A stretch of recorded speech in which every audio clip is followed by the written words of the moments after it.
Good morning, good afternoon, or good evening. I hope and trust that you are all well. Before I get started, I would like to give a very special shout out to the reformed members of Back to Ashes.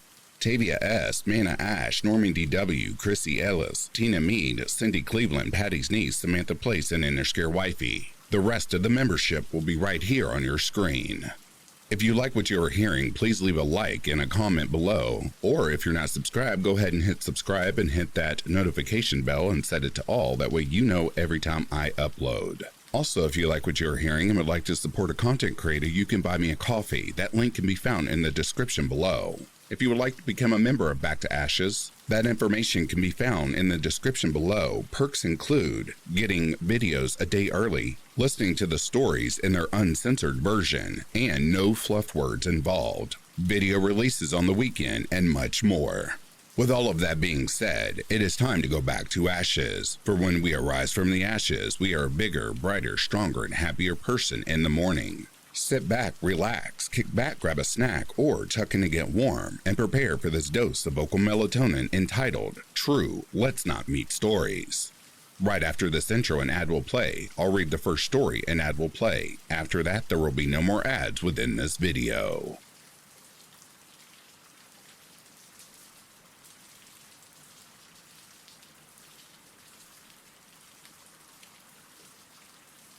I'm a 37-year-old guy.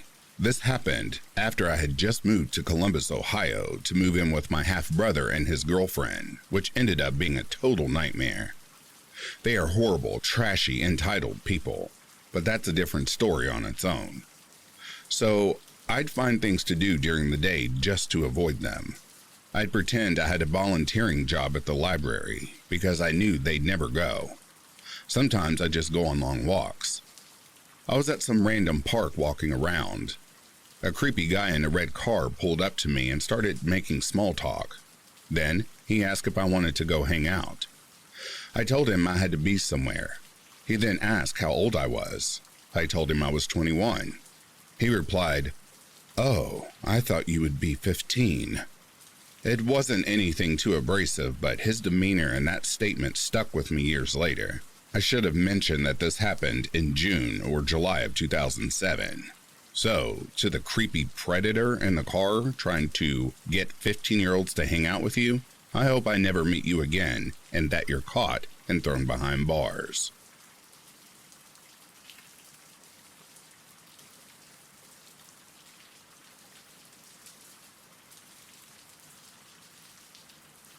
I live in an apartment building that is safe and live on the 3rd floor. I was in my bed napping at around 3 p.m. when I heard super loud banging on my door that wouldn't stop. So I was sketched out, and after looking through the peephole, I cracked open the door with my gun behind my back. This 40 to 50-year-old male claimed that it had been delivered to his apartment by mistake and handed it to me already opened. Okay, a little weird, but I've done it once myself by mistake, so I didn't think too much about it. But he also kept the wrapping of the package with my address and name on it. But while I was closing the door, he tried hooking his hand around the lock inside. Already creeped out by the guy, I went to the Amazon app and saw a clear picture of my package at my door with my apartment number included. So, my theory is he took the package from my door and used it as a way to see inside my apartment to case the place. Open to theories and other explanations. But to be honest, I have had attempted breaking and entering once when I lived in a rough area, so I'm concerned. But strange man taking my mail and claiming it was delivered to his place. Please, let's not meet again. As stated above, please feel free to give your interpretation of what that encounter was about, and I'm also open to advice.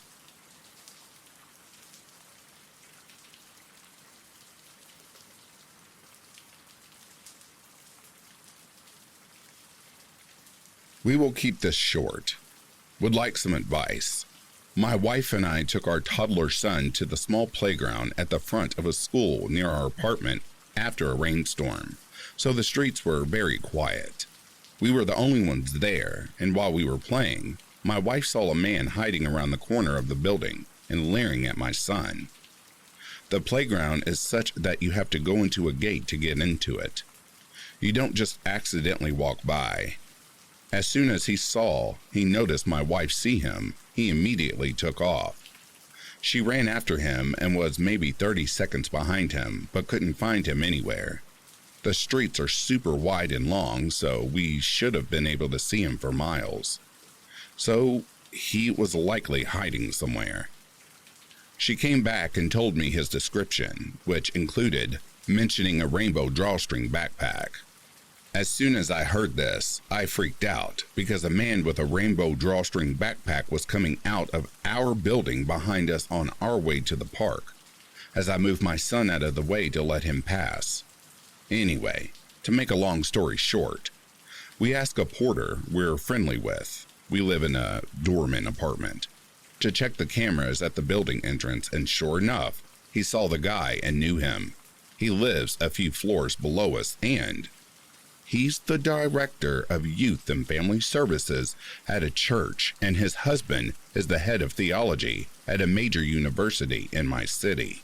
Needless to say, we're freaked out and not entirely sure how to handle it. Any advice would be appreciated. And to the creepy man taking pictures of my son, I'm calling the police, and I hope I never see you again.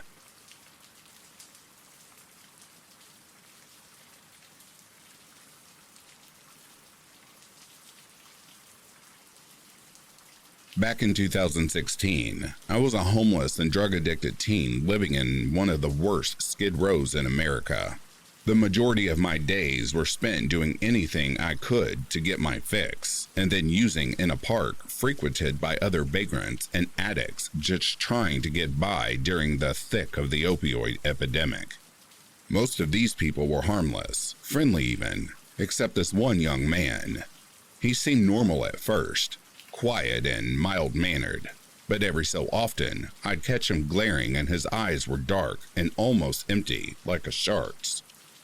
The hairs on the back of my neck would stand up, and I got a weird feeling in my stomach that something was off. One day, he got into a fight with another kid in the park, and I caught the first glimpse of the monster inside him he so desperately tried to hide. Fights are never pretty, and I've seen my fair share of them living on the streets. But the rage that exploded from this guy in a mostly verbal brawl was something I'd never witnessed in my entire life. Even in a haze, I could sense there was something terribly wrong going on in this man's head. A few months passed, and by then, I had found a place to rest my head indoors and was watching the evening news. Turns out my gut feeling about this guy was right. He had gone to a neighboring city, stolen booze and a large knife, walked into a high school and ended up murdering a young girl and seriously injuring another. For a while, my mind went through a lot of what-ifs and felt some guilt for not having gone to the authorities with my suspicions.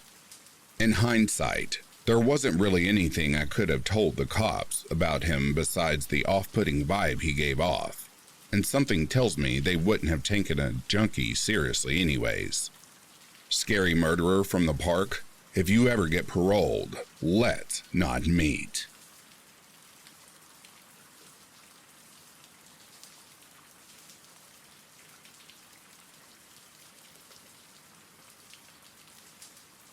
So, this happened 4 days ago.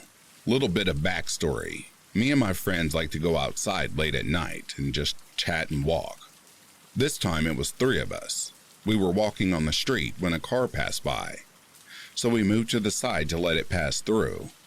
A dog behind a fence started barking at me. I got scared and angry, and I wanted to throw my Coca-Cola bottle at the fence. Note that it was dark and I didn't notice that it went over the fence. A couple of minutes later, we were far away from that yard. Someone said, "Hey!" We turned around, and he was maybe 20 meters behind us. He said, "I will kill all of you." Now, all of us started running. Our friend, I'm going to call him friend too, he ran off. I didn't see where he went, so I ran. I'm the fastest in the group, so he went after me. He grabbed me and my friend 1, and pulled us to the side. He said, "What the did you throw at my yard?" Now I was scared shitless at the edge of crying, and I screamed, "I don't know what you're talking about." He gave me 3 hard slaps before my friend said, "Let go of him." He turned to my friend and said something like, "What the do you want?" and started punching him. Now at that moment, it was like, should I fight this guy or run? I chose the second option and began running. Surprisingly, he didn't go after me, but I was going as fast as I could, turning streets, but no one was around, because it was around 10 p.m. I ran home, explained to my parents what happened. Now I was crying my eyes out thinking that my friend is dead. But fortunately, my friend was fine. He only had a bloody lip and a black eye, and I only had a red cheek and a ripped shirt. We went to the police station and they found that man. So, to the man who caught up with us and beat us for no reason, enjoy your time in jail.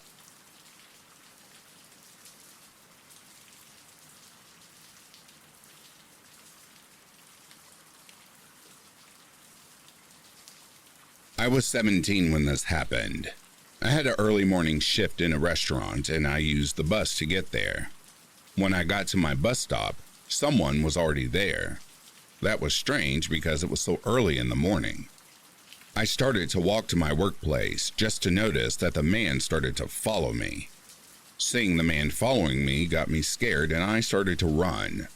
There was so much off with the man. The whole time he looked at the ground, but also started to run when he saw me running. I quickly ran to the back doors and saw him coming in the same direction. When I closed the doors, he was just a couple meters away from me, and I saw that he tried to open that locked door after me. When I was panicking inside the restaurant, my coworkers came to me and said that someone is trying all the windows to get in.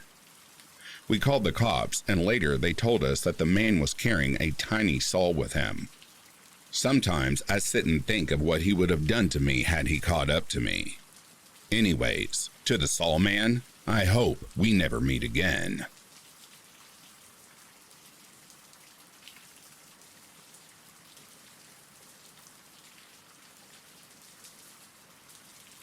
It's early June.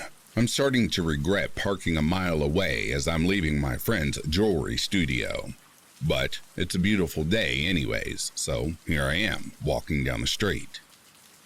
Crossing the bridge, admiring the river, etc., etc. In the distance, the faint sound of bongos echoes off the buildings and into the street. A bar? A car sound? Whatever. As I get closer to the omnipresent bongos, I realize the source of the sound is coming from a stationary object.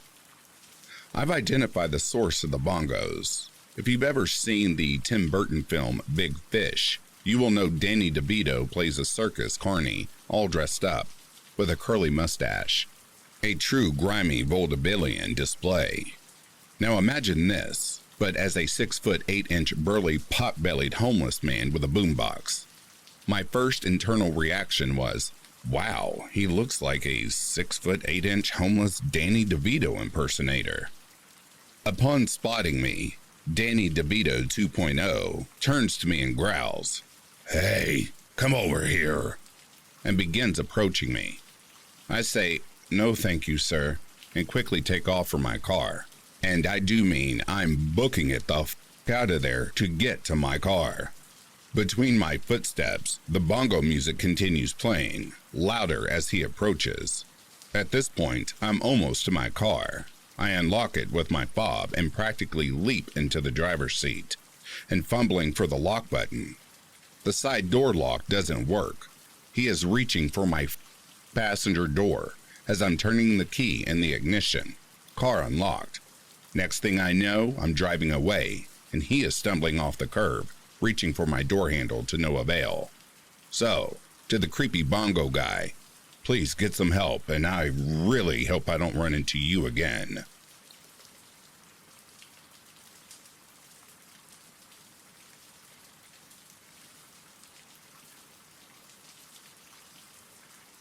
So this is a pretty mild one, but I was just reminded of this after reading a similar story. I must have been around 10 to 12 years old when this happened on a trip to a Target. Unfortunately, I can't remember the specifics of why or what we were doing at Target, but what I do remember was that this was about midday. We had made a couple rounds of the aisles, and I had been holding my pee for some time prior to entering the store. At some point in our visit, the pee-pee dance just wasn't doing it anymore. The discomfort of me holding my bladder shut became unbearable, at which point I told my mom that I was going to the restroom to avoid pissing myself in an aisle floor. After a bit of searching, I finally happened across the bathrooms that were located one side of the building hallway entrance to the storage rooms. The women's was closest to the corner on the main floor. The men's was about 20 feet inside that wide hallway. Me being a belligerent little brat at the time, coupled with the intense need to relieve myself, I kicked the men's restroom door in after turning the handle. I kicked it so hard, in fact, that it swung inward so quickly I got scared it would slam. My fear of being scolded by a stranger prompted me to wait for the inevitable crack sound it would make on the wall. Well, lo and behold, it didn't end up into the bathroom wall like I thought. It actually just looked like it bounced off a soft cushion that only had the slightest amount of air to cause it to rebound. All I heard was a stifled huff. I found that door's behavior really odd, considering how fast it swung open, so I waited a couple of seconds to see if I could see between the hinge and the door to assess the damage. So I could run away without consequences if there were any. In the 7 to 10 seconds that I was able to see behind the door and was baffled, there was no door-sized crack in the wall, just a large mid-40 to 50-year-old man standing behind the door. I remember furrowing my brow for a half a second in my confusion, thinking the child version of, "What the f*** that?" and continued to hold my pee. Thankfully, I lost the urge. Oh, and I forgot to mention these were single occupancy restrooms. So, to that 40 or 50-year-old man, I'm sorry and I hope I never see you again. I am truly embarrassed.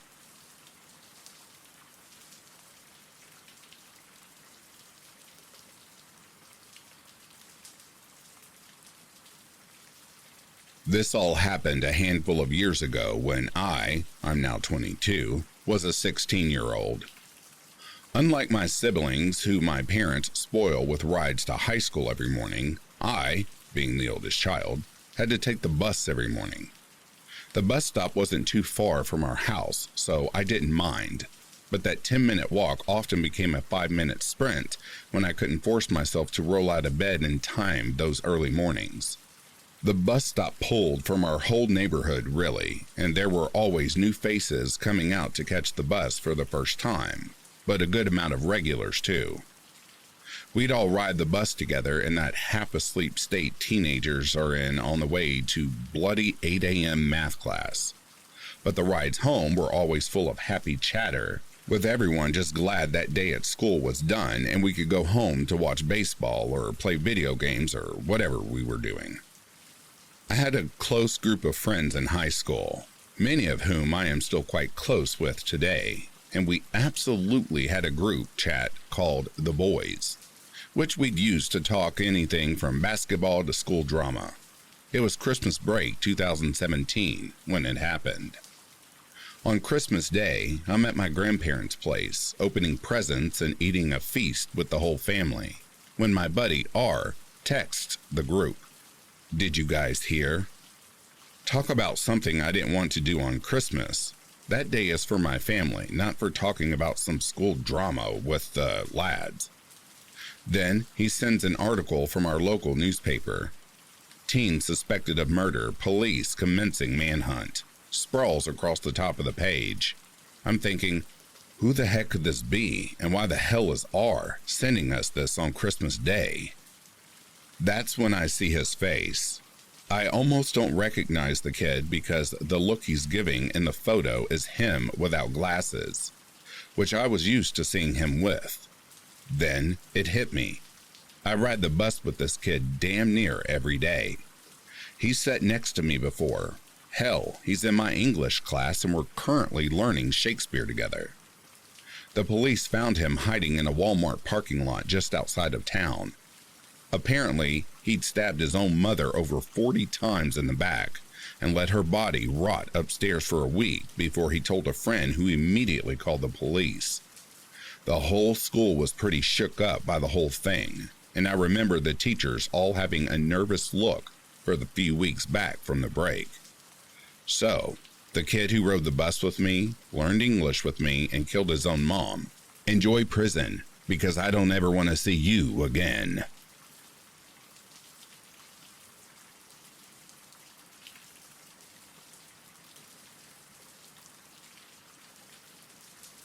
I work at a rest or truck stop in Massachusetts in the USA.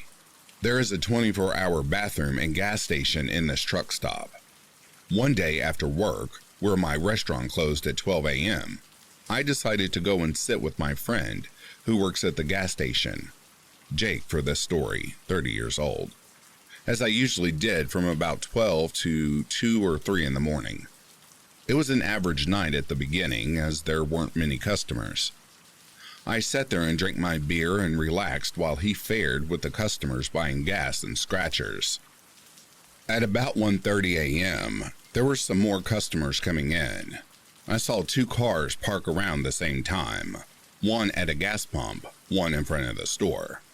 Obviously, this is normal, as we always look toward the front door when somebody drove up, especially because we'd either be smoking pot or doing something else. I remember hearing the vehicles pull up and looking upwards toward the customers a few seconds later. I saw a lady walking from the pumps with what looked like a young girl, likely related to her, and another car park in front of where the clerk's window is. I saw the woman walk up to the door with her daughter, and another gentleman was walking behind them into the store. As the older woman opened the door after walking over from a pump, her daughter took a left turn, seemingly headed to the bathroom, as a lot of customers on our rest stop were travelers, and a 24/7 restroom is pretty rare in this state. I saw a man get out of his vehicle, which was parked right in front of the cashier's window, Jake's window to be exact. The mother walked in and we greeted her as usual, whereas right after was watched, the man walked up and opened our front door. The man pulled on the gas station and the store's front door and then looked to his left. I was watching both customers with both eyes, and it was indeed strange when I watched his eyes veer to the left, and suddenly let go of the front doors as he quickly decided to speed around the corner. Like I said already, I saw this woman's daughter go in that direction, which is the only way to any other section of the truck stop at this point, the bathroom. And so I looked at my friend, who I was keeping company during his 10 p.m. to 6 a.m. shift. I said quietly, but also decently loud, "Does that look weird?" He looked at me with eyes that said more than words, with the swift saying, "It does to me." Keep in mind, a lot of Massachusetts state troopers pull up to this location as there are very little rest stops within 20 miles as we are in a more urban area. No trooper pulled up this time, however. I didn't know much of what to do as I turned around as the mother bought items, and I opened the doors that led into the dining room of the rest stop. Since I worked at the fast food restaurants here for 4 years, I knew almost everything about it. I just walked slightly around the corner and peeked past the ATM where both of the bathrooms were. When you first walked into the 24-hour restrooms, the immediate left is the men's room. If you continue to walk about 8 feet further past the wall and look to your left, you'll see the women's room.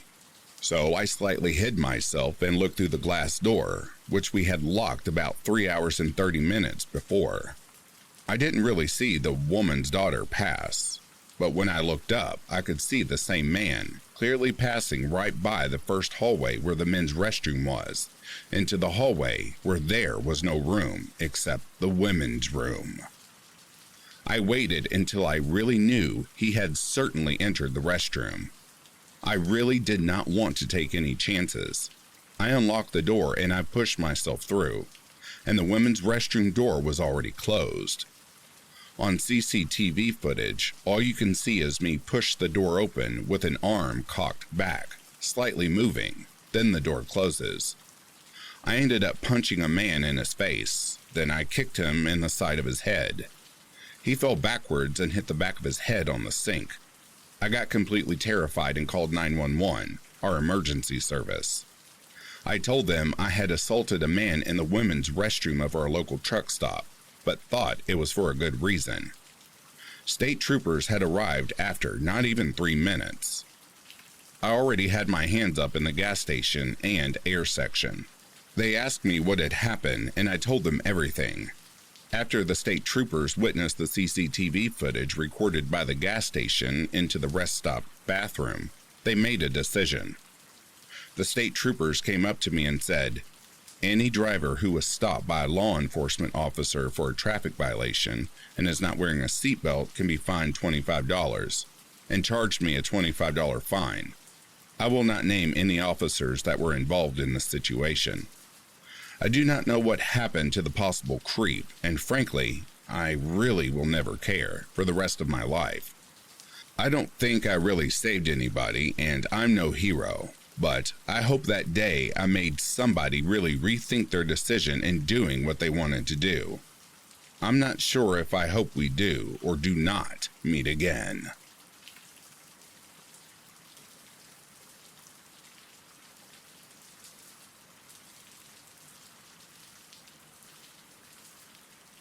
Last night, I had a disturbing experience, and I want to tell you about it now. My fiancée had fallen asleep on the sofa in the living room, and after I carried her to bed, I had such an extreme ravenous appetite that I had no choice but to sneak into the kitchen, grab the last pieces of pizza from dinner, and disappear into the bedroom with my loot. Anyone who has had an experience with Seroquel knows what I'm talking about. Without turning on the bright kitchen light, I opened the fridge, took out the plate with the rest of the tuna pizza, and closed the fridge door again. My midnight snack was interrupted only by noticing a dark figure across the street, trying to stay out of the cone of light from the motion detector at the local church. At first, I thought of a burglar who might be trying to break into the church, but what I saw then really scared me. To get a better view of what was happening, I ducked into the living room, quickly closed the blinds, just enough so that I could still see out but others couldn't see in, and waited for the figure to show itself again. Sure enough, when the motion light of the church entrance went out again, the dark figure came out of its hiding place. The figure didn't try to break open the front door or any of the windows, but just stood there motionless, staring directly in my direction. Sure, this was all pretty creepy, but the situation was definitely not worth a 911 call at that moment, until I realized what the figure was really doing there. I was about to dedicate myself to my pizza again when the motion detector went on again, and this time completely illuminated the person. What I saw there really shocked me and made me doubt my sanity. Through the motion light, I could see that the person was not just standing there motionless. The man was wearing a hoodie, the hood pulled deep into his face, and was holding a smartphone in one hand and his naked, erect penis with the other. He was clearly trying to film into our living room while masturbating in the middle of the sidewalk. He had probably seen my fiancée streaming a series in the living room that evening and then fell asleep. Because my girl wanted to let the evening sun into the room, she had, of course, also opened the blinds, not knowing that a pervert had already positioned himself. At first, I wanted to rush outside and confront the creep directly, but I aborted this action because I didn't want to risk anything that could put me in danger. Sometimes I do manage to get my hot-headedness under control. So I reached for my smartphone and called the cops. In the meantime, the pervert broke off his action and made a run for it. But before he ran off, he took out a stroller from some bushes, put his smartphone in it, and then walked quickly towards the park. Of course, the cops didn't find anyone, and of course, none of the neighbors noticed anything. Since that experience, I have paid even more attention to our surroundings. To the creepy guy masturbating to my girlfriend through the window, I hope I never see you again.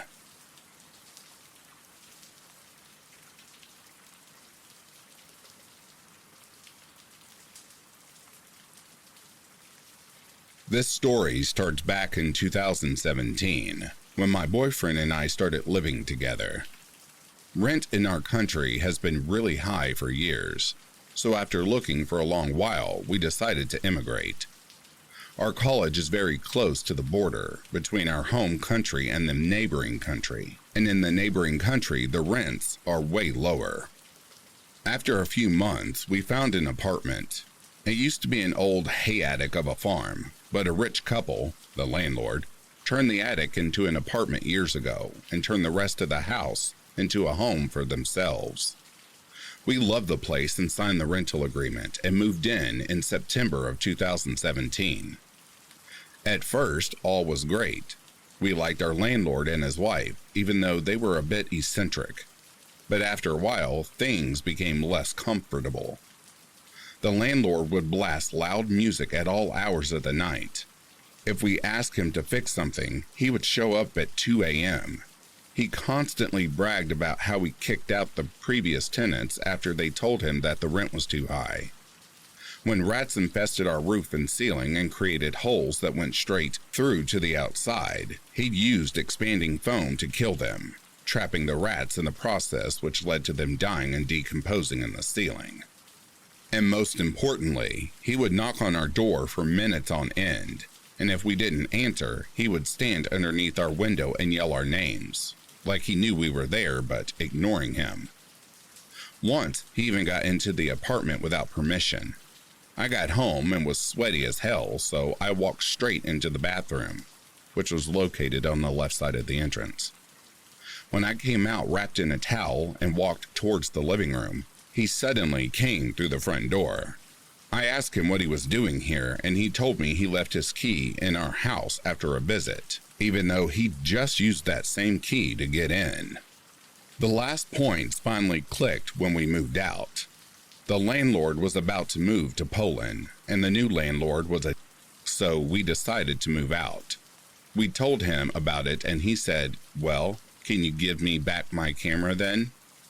We thought he was joking, but after he left, we suddenly felt so weird about it, we checked. The apartment had a very high pointed ceiling, so we had to use a ladder, but there, on the high horizontal beam, we found a small camera, pointed at our living room. I think I still have the video somewhere of my boyfriend cutting the wire. All of a sudden, the cam network we saw on the Wi-Fi list on our phones was gone as well. We moved out and thought about pressing charges, but this man had a great lawyer and was long gone by then. I really do need to say, landlord, let's not meet. As recently, one of our new neighbors told us a man called Landlord's name was in our street looking for us.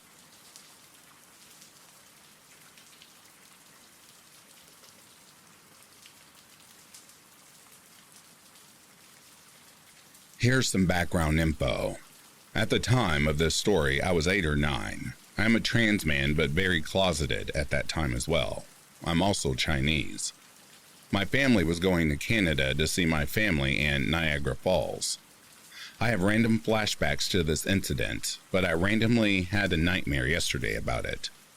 This is just to bring awareness that no matter how someone looks, they can be a creep. So it was in the afternoon, and my father asked me to get the laundry for him down the street from our apartment. I have crappy parents, so if I said no, there would be severe consequences. He gave me a bag and I left. I had no money or phone, just a chocolate bar in a bag. I remember so clearly I was wearing a pink unicorn shirt with glitter and denim shorts. I was pretty tall for my age and still pretty thin. The laundromat was near a McDonald's. It has a huge window so that you can see inside. I head inside, begin my laundry, sit down because I knew it was going to take a while. I'm sitting there on the bench and eating my chocolate bar. This dude comes in with a backpack. He had on a white tank top and red shorts. I don't mind him and continue eating. I noticed he was staring at me for a while, but he can't possibly be bad. My mom said that bad people looked like your stereotypical homeless person and just looks creepy. He was pretty good looking and fit, so he's probably just confused. He comes up to me and asks, "Where are your parents?" I lied and said, "They will be back soon. Better to be safe than sorry." He then, standing a few feet away from me, says, "I've never seen you. Are you visiting?" I tell him, "No, my laundry machine at home is broken." Then it starts getting really weird. He put his backpack down, and I realize it's pretty empty, and I could see that this man is ripped. I put the chocolate bar away and get up to check on the laundry, and it still has a few more minutes. He comes closer and asks me, "Are you Asian?"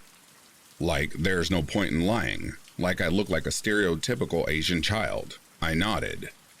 The next lines I could still hear to this day. "I love Asian women. They are so pretty. I want one for a wife." He reaches into his bag and pulls out some candy. "Here, I see you like this," and then tried handing it to me. This I kind of messed, but when my grandma babysits me, she watches shows where man gives women food or liquid. Woman consumes. She then goes unconscious, and man does whatever. So at this point, I'm starting to look for excuses to leave. I am not making this up.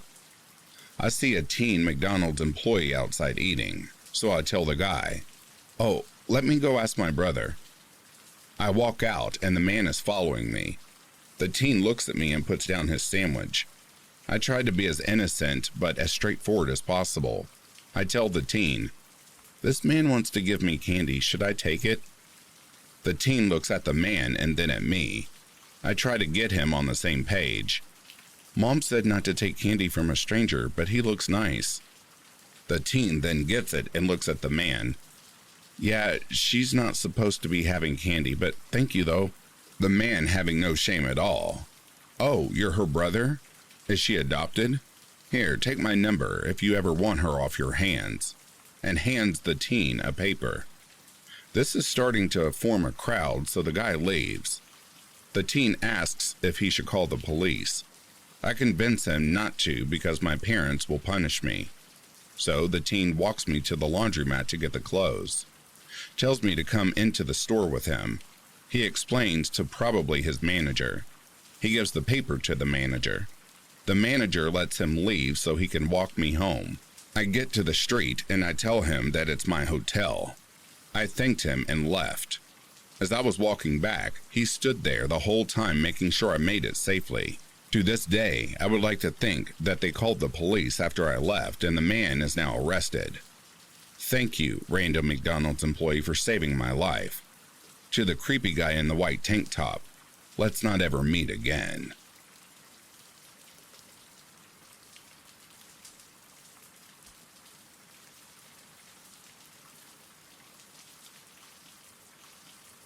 I, a 52-year-old female at the time, was traveling by car to an out-of-town job assignment.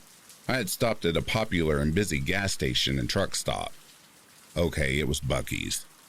To fill up the car, stretch my legs, use the restroom, and grab a snack. I was approached by a developmentally disabled woman who appeared to be in her mid-20s. She was looking for a ride to a town a couple of towns over. Her ride had abandoned her while she was in the restroom. She was a little upset. She didn't have a cell phone and didn't know any phone numbers, so I could call someone for her. I checked with the employees at the store, and they said that she'd been there for an hour looking for a ride because she said her friends left her while she was in the restroom. I then made the decision to do something I've never done before. I offered a stranger a ride. I wasn't going to the town she wanted to go to, but I was heading in that direction, and I told her I could drop her off at the grocery store in the next town, where I would be turning off to go to my destination. The grocery store was always busy, and it was very likely she'd have an easier time getting a ride to where she wanted to go. Also, she'd be 5 miles away from where she wanted to go instead of 25 miles, and she'd have an easier time walking that distance if she had to. This was agreeable to her, and so we set off. Right away, I noticed a van following us. I tried to lose the van, but it kept pace. Meanwhile, the woman wanted to play with my phone. I told her no, it wasn't a toy. It was for work, and I moved it out of her reach. The van speeds up and starts to get closer. The woman suddenly remembers her boyfriend's phone number, and we need to call him. I can't use my phone while driving. This was a pre-car sync voice-activated operation. And I was approaching the outskirts of the business district of the next town, and no cell phone use while driving signs were everywhere. I told her, "We're almost to the grocery store. We can call him from the parking lot." She becomes agitated and yells, "No, you have to take me home." I told you I can't do that. I'm not going there. It's in the opposite direction of where I need to go, and I'm expected soon. We'll call him from the parking lot. She becomes more upset and frustrated. The van is getting closer. I pulled into the grocery store parking lot. It's about 4 p.m. The grocery store is pretty busy. I pull up to the front of the store and ask for her boyfriend's number. She can't remember his number. She won't get out of the car. She's arguing with me, and the van is pulling into the parking lot. There is a sheriff's deputy parked nearby, and I roll down my window and signal that I need to speak to him. He walks over and asks what's going on. I tell him where I met the woman, and now she won't get out of the car, and under my breath, I tell him the van has been following us. The deputy tells the woman, "She brought you where you asked her to. It's time for you to leave her car now." She slowly gets out of the car, and I ask once more for her boyfriend's phone number, and she says, "You're crazy. I don't have a boyfriend. Oh, look, there are my friends now." And she points to the damn van. The deputy and I share a look, and he says, "Give me your contact info. I can delay them for about 20 minutes while I check their license and registration and lecture them about abandoning a special needs adult. You get out of here and I'll check on you before my shift is over. And don't pick up any more hitchhikers." I left and went on to my destination. He called me to make sure I got to where I was going and told me that they were keeping an eye on the van and its owner. He told me he also contacted a colleague at the sheriff's department in the county where I was working, and that she would contact me in a day or two. While I was on assignment there, I spoke to 2 deputies and a detective about the woman and the van. No one ever told me anything about them, but they were very interested in them. My nightmare is one day I'll turn on a true crime show and see a report about this woman and her gang robbing and killing people. So, woman looking for a ride at the travel stop? Let's not meet again.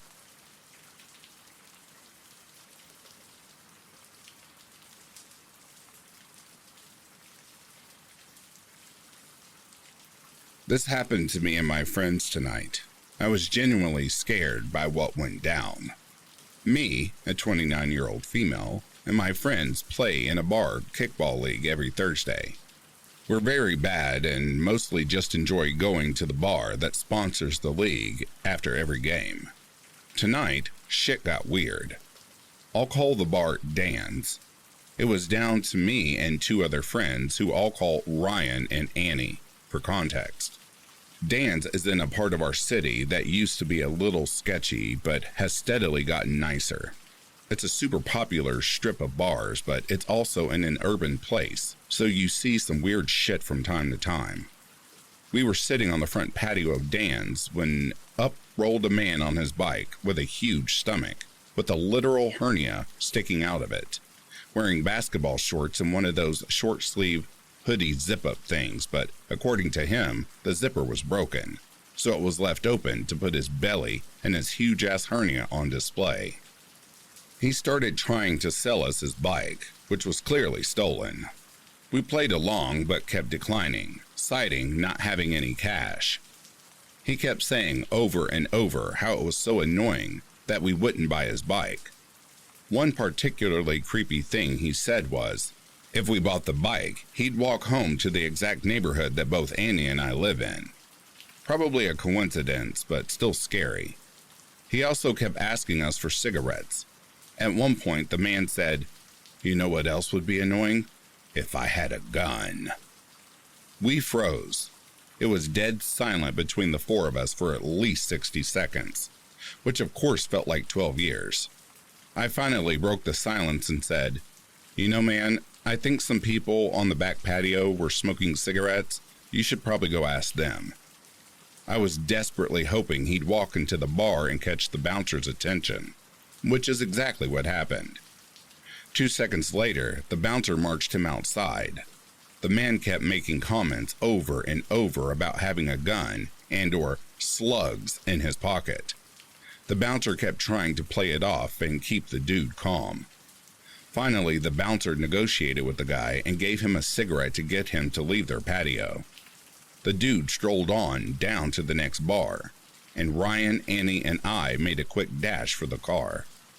We all made it home safely, but I really questioned what the was about to happen if the bouncer hadn't handled that dude so well.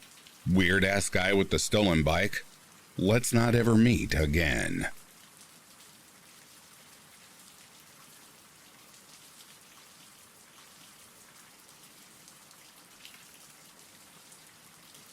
Unfortunately, I have quite a few stories. Here is one of them. Keep in mind I'm 46 now. It's summer and I am walking to my house, 12 years old, with my best friend, who's 13, up a big hill from a park. Normal day. We start seeing a young 20s or late teen guy driving past playing music in a red car. He drives around and then past again, and then again. Every time he's smiling, and we now see he's circling us in his car, but it's a minute or so each time. We are so young and frankly naive, and we think it's weird, but we maybe think it's also flattering. He's older and showing us attention. Writing this out, I was so unprepared for all that follows. We get to the top of the hill, and there he is again. Parked this time, and smiling hugely, and then we see that he is leaning up high in his seat, masturbating, and very clearly leering at us. The thing is, we didn't even know a thing about anything. Like creepy men could stalk you in a car and masturbate while smiling.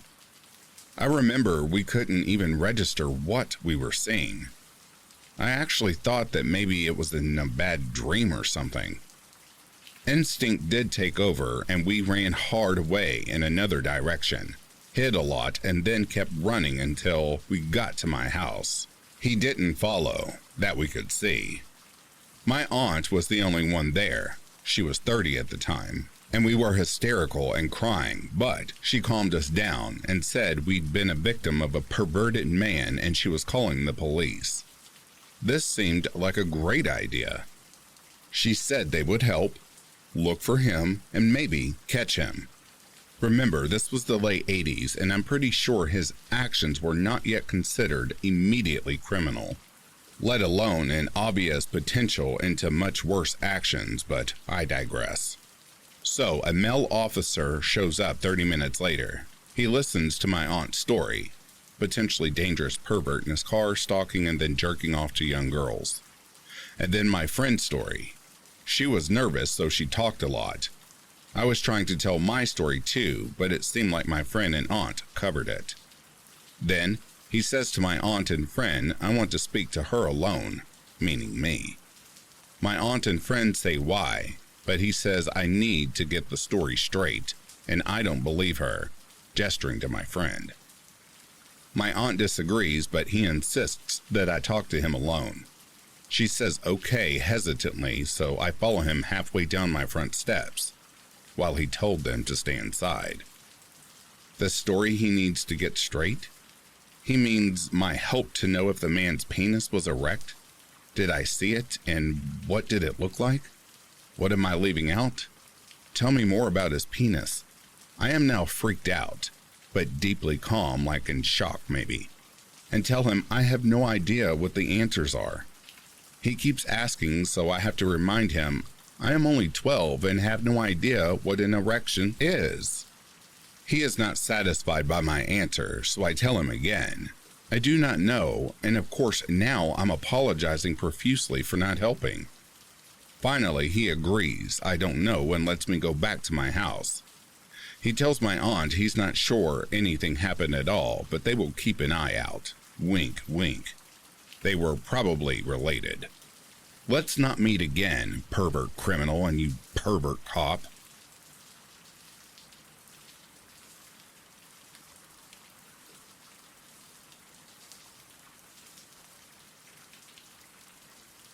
I have had this friend who I've known for many years, but was never close to. Recently, coming back from uni for summer, I went back home and stayed with my parents. There isn't much to do in my hometown except for hang out with friends and smoke and drink, so that's exactly what I did. While hanging out with my friends, I ran into a guy. I'll call him Soph for the purpose of the story. Soph has always seemed like a chill guy, typical 19-year-old man who studies business, lived off daddy's money since he comes from a wealthy family. As soon as we reconnected, we developed a closer friendship. He started hosting at his house and my friends and I would go. When we smoked, he frequently brought up his fantasies of killing and eating someone. Of course, all of us being high would just laugh it off and consider it to be shock humor. However, he would never laugh while making these jokes. We, my friends, had agreed he was pretty creepy, but we chalked it up to him just being too high. That is, until I started hanging out with him alone. We have a pretty small friend group that hangs out nearly every day. Saf and I stay up pretty late after everyone's left, usually until the sun comes up, which is how we got so close, because it would be just us at the end of the night and he would drive me home. On one of those nights, we were with a group of friends and decided we would all take edibles. For context, we were at Saf's house. 3 hours into it, when all of us are pretty gone, Saf starts going on a tangent about how it would feel to pluck someone's eyeballs out. He starts going into detail, and my other friend asked him to stop talking because it was making him uncomfortable. He always did this, but this time he really went into detail, explaining imagery, etc. Someone quickly changed the subject, and the night went on. About an hour later, my friend and I decided to look at the fridge for the munchies. As we look in the fridge for shit to eat, I feel someone put their arm around my neck, and I feel something quite heavy putting pressure on it.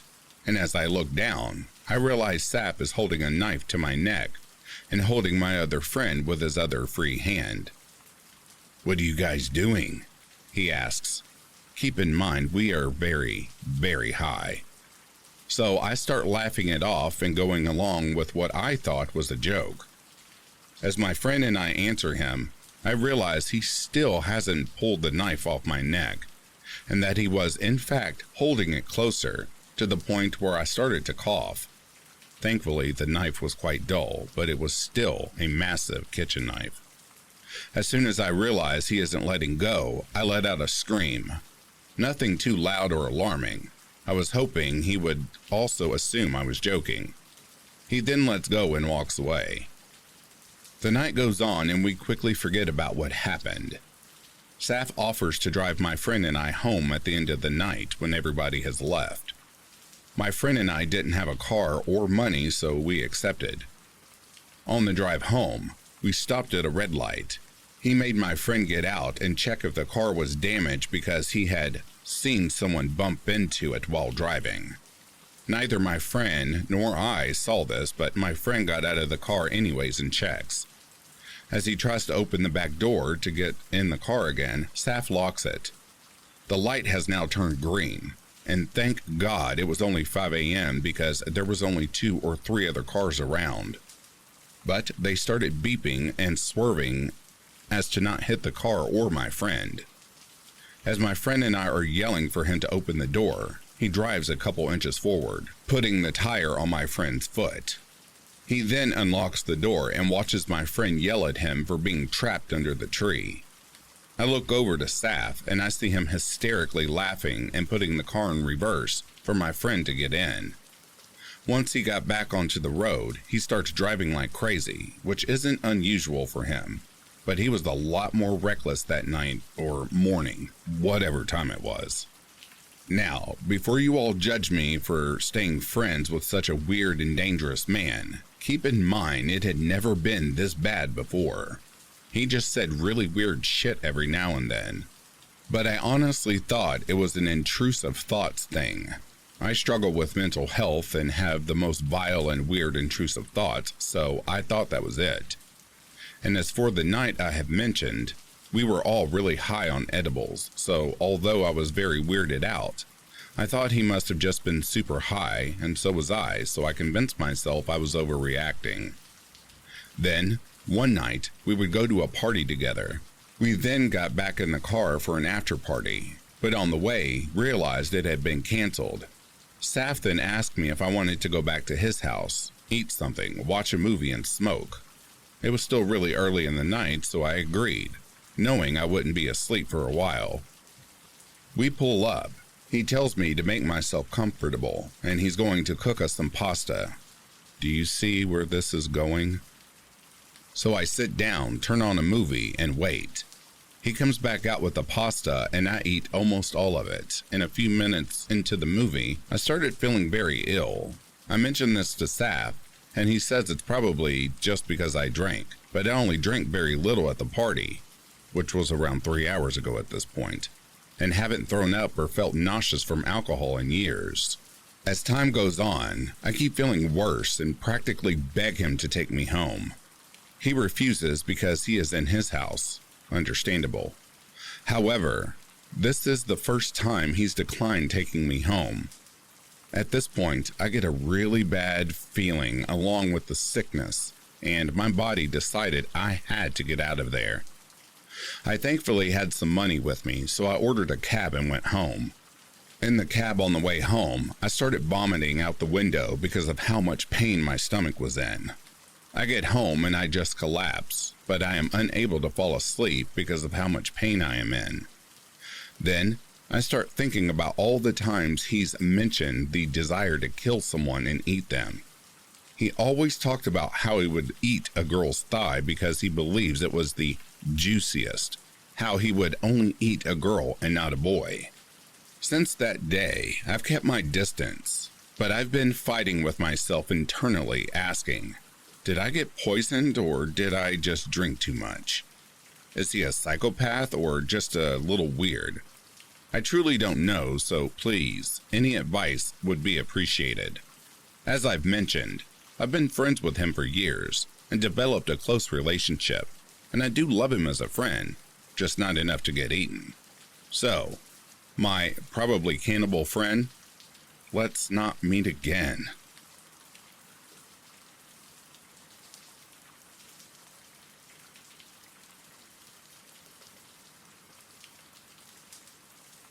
I honestly don't know how to begin or deal with this entire situation. To keep it short, I've been touched in my sleep by him for 4 times now, and throughout them all, my mother hasn't really done anything about it, but yell at him through text. She'd send me a screenshot, but that was it. It's a little infuriating since he'd manipulate her into thinking he was just putting a blanket over me. To which I replied, who the hell is he to put one on me? And are you just going to ignore the fact he went into my room? He also guilt-tripped her, saying, we can't do much if that's what she thinks, because I'm not the one to do that. Let her be. Just pretend to be mad at me when we come home. She acted poorly. It was way too obvious. Mind you, I've gone through past situations with family members, a grandfather and a cousin. I can't exactly leave the home since I'm honestly not prepared to live alone yet, and I'm still saving up. No matter how much I barricade my room, he'd still get inside. I had to hide and change my toothbrush because it's always used. I always had to wear a bra even in my sleep. I'm seriously reaching my limit. I woke up one day to the sound of a kiss close to me. I thought to myself, my mother wasn't home. because she was at work by 6 a.m. I continued to pretend to be sleeping, and I hear him whisper, "I love you," close to my face. I've never been so creeped out to the point I trembled. The next day, my mother was away again. I bought so many locks, and yet he was still able to get in. I woke up, continued to be sleeping, and jolted my eyes open to see him sitting there watching my face up close. He scrambled out of the door. That's when I knew I had to do something, and I'm not safe anymore. I sleep with a weapon on me now every night. I never told my mother about these recent behaviors because I knew she won't believe me, sadly, or do anything serious about it. So, if it ever happens again, I'm going to have to muster up all my courage to stand up for myself and confront him again. By the way, this man-child has no contribution at all to the house. He's an in real-life leech. I buy groceries and pay bills while my mother pays rent. So, to my mom's boyfriend, I hope my mother can see you as the monster you are, and we hopefully will never meet again.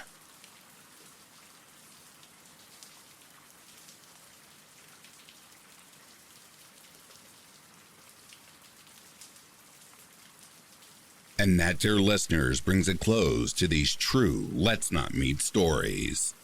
If you're asleep, I hope Slumberland is treating you kindly. If you're awake, I hope you've enjoyed this collection. Until next time, please take care of yourselves, and I'll be reading to you soon. Have yourselves a good morning, a good afternoon, or a good night.